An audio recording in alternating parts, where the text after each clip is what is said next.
3.297 orang mahasiswa baru mengikuti Gema acara penerimaan eksekutif muda Universitas Mahasaraswati Denpasar Ganesha Unmas tahun 2019 yang dilaksanakan di Gor Ngurah Rai Denpasar.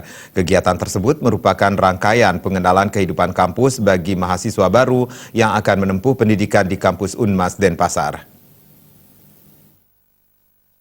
Rektor Unmas Denpasar Dr. Imade Sukamarta menyampaikan Gema acara penerimaan eksekutif muda Universitas Mahasaraswati Denpasar Ganesha Unmas tahun 2019 merupakan tanda dimulainya pengenalan kehidupan kampus untuk 8 fakultas yang ada di Unmas Denpasar. Hal ini juga pertama kalinya Fakultas Bahasa Asing dan Fakultas Farmasi yang merupakan hasil penyatuan atau penggabungan 3 perguruan tinggi menjadi satu, yakni Sekolah Tinggi Bahasa Asing menjadi Fakultas Bahasa Asing dan Akademi Farmasi menjadi Fakultas Farmasi, sehingga total mahasiswa baru sebanyak 3.297 orang mahasiswa.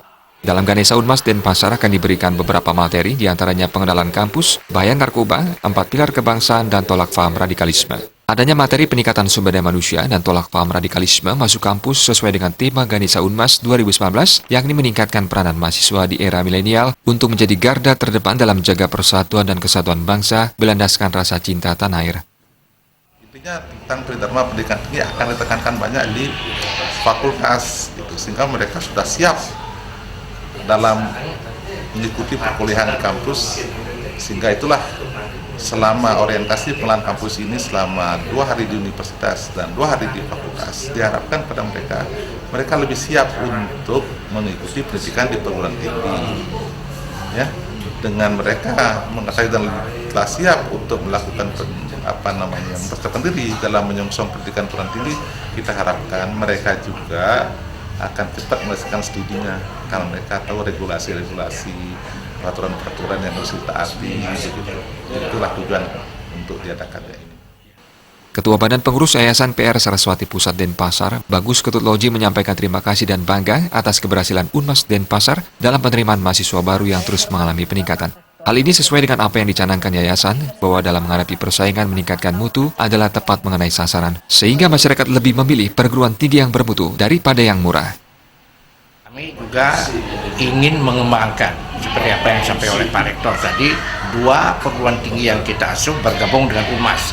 Jadi Akademi Farmasi dengan Sekolah Tinggi Bahasa Asing, ini juga kita akan dorong supaya dia setingkatlah dengan fakultas-fakultas yang sudah ada. Oleh karena itu sarana prasarana pendidikan untuk Akademi Farmasi, lab terutama sudah kita buatkan lab tercanggih gitu ya. Kemudian yang juga dosen-dosen dan juga diseleksi dengan baik sehingga betul-betul yang mempunyai kemampuan akademik. Gubernur Bali dalam sambutannya yang dibacakan Asisten Perekonomian dan Administrasi Pembangunan Setda Provinsi Bali, Ide Bagus Kadek Subiksu, yang sekaligus membuka Ganesha Unmas Denpasar 2019, berharap Unmas Denpasar semakin meningkatkan komitmen untuk melaksanakan pengabdian kepada masyarakat melalui penyelenggaraan pendidikan bagi seluruh masyarakat Bali. Bahwa Universitas Mahasaraswati telah mampu berinovasi dan berkontribusi dalam proses penciptaan dan penyediaan sumber daya manusia yang berkualifikasi dan berkompetensi tinggi sesuai dengan kebutuhan pembangunan daerah dan nasional. Ganesha Unmas Denpasar tahun 2019 berlangsung selama 2 hari, dilaksanakan di tingkat universitas dan selanjutnya 2 hari kemudian akan dilakukan di masing-masing fakultas. Pada tingkat universitas, mahasiswa baru mendapatkan materi umum dan di tingkat fakultas, mahasiswa akan lebih mengetahui kebijakan belajar mengajar. Sufiatna, Bali TV.